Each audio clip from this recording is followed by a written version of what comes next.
Now that we've seen an overview of what's on the ACT and the different sections, as well as the scoring, let's talk about general test-taking strategies that will help you maximize your score on the ACT.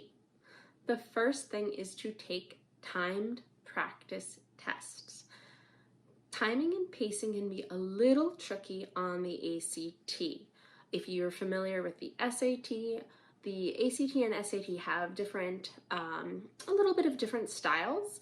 There's a little bit of different, of a different format.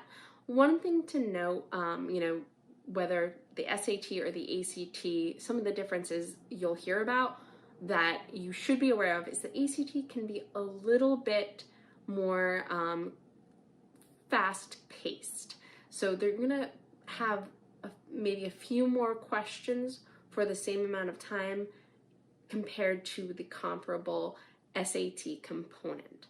Now, that doesn't mean that it's a harder test necessarily, but you should know that timing is going to be important. So if you're considering taking these, one of the best things you can do is to prepare by taking timed tests and getting familiar with the test.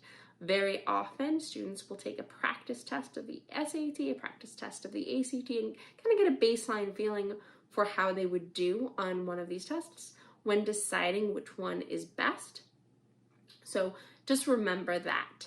Getting used to the timing on the ACT is a great way to prepare yourself for test